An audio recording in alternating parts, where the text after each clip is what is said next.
சுவையான நல்ல உள்ளங்களுக்கு வணக்கம். இது உங்கள் திருமதி குக் சேனல். இன்றைக்கி திருமதி குக் சேனலில் நம்ம என்ன பார்க்க போகிறோம்னா முட்டை குழம்பு எப்படி செய்கிறதுன்னு பார்க்கலாம் வாங்க. தேவையான பொருட்கள் 8 பூடு, 100 சின்ன வெங்காயம் அரிஞ்சு வச்சுருக்கேன், 3 பச்சை மிளகாய், கொஞ்சம் கருவேப்பிலை, 4 தக்காளி கட் பண்ணி வச்சுருக்கோம், கொத்தமல்லி கொஞ்சம் அரிஞ்சு வச்சுருக்கோம், அரை முடி தேங்காய் அரைச்சி வச்சுருக்கோம், அரை ஸ்பூன் சோம்பு, 1 ஸ்பூன் கசகசா, அரை ஸ்பூன் சீரகம், 3 கிராம்பு, இதோட 8 பூடு, வெள்ளைப்பூடை அம்மியில் இந்த மசாலையோடு சேர்த்து அரைச்சி வச்சு எடுத்துருக்கோம். 3 உருளைக்கிழங்கு வேக வச்சு கட் பண்ணி வச்சுருக்கோம். 1 முட்டையை வேக வச்சு வச்சுருக்கோம். பாத்திரத்தை வச்சு எண்ணெய் ஊற்றுறோம்.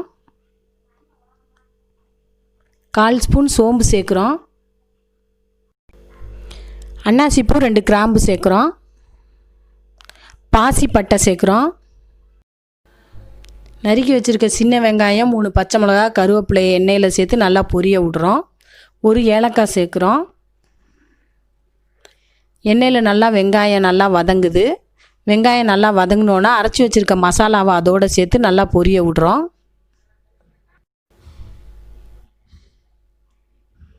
மசாலா நல்லா பொரிஞ்சதும் 1/4 ஸ்பூன் மஞ்சத்தூள் சேர்க்குறோம்.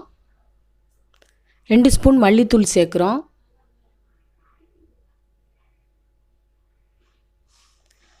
கட் பண்ணி வச்சுருக்க 4 தக்காளியை சேர்க்குறோம்.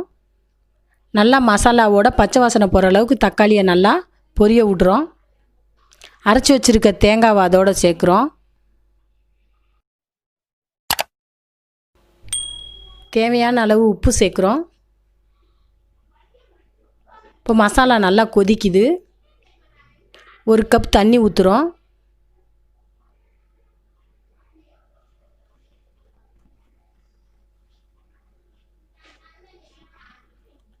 குழம்பு நல்லா கொதிக்குது. ஆனால் இவ்வளோ கொதிப்பு இருக்கக்கூடாது. முட்டை ஊற்றும்போது கொஞ்சம் கொதிப்பை குறைச்சிக்கணும். சிம்மில் வச்சு முட்டையை தட்டில் ஊற்றி ஊற்றணும். அப்போ தான் முட்டை உடையாமல் இருக்கும்.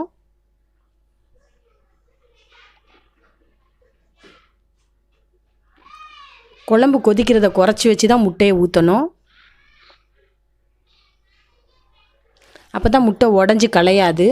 பாருங்கள், முட்டை நல்லா அதிர்சம் மாதிரி வந்திருக்கு. பாருங்கள், முட்டை உடையாமல் அப்படியே முழுசாக இருக்குது. ரவுண்டாக முழு முட்டையாக இருக்குது. இப்போ வேக வச்சு கட் பண்ணி வச்சுருக்க உருளைக்கிழங்கை இதோட சேர்க்குறோம். வேக வச்ச முட்டையும் இதோட சேர்க்குறோம். கொஞ்சம் உருளைக்கிழங்கு போட்டோம்னா குழம்பு கெட்டி கொடுக்கும், நல்லா குருமா மாதிரி இருக்கும். உருளைக்கிழங்கு போட்ட முட்டை குழம்பும் நல்லா டேஸ்ட்டாக சுவையாக இருக்கும். இப்போ குழம்பு ரெடி ஆயிடுச்சு. கொத்தமல்லி தூவி விடுறோம். சுவையான சூடான கம வாசனையோட சுவையான முட்டை குழம்பு ரெடி ஆயிடுச்சு. இதை சுடு சாதத்தில் ஊற்றி சாப்பிட்டா செம்ம டேஸ்ட்டாக அருமையாக இருக்கும்.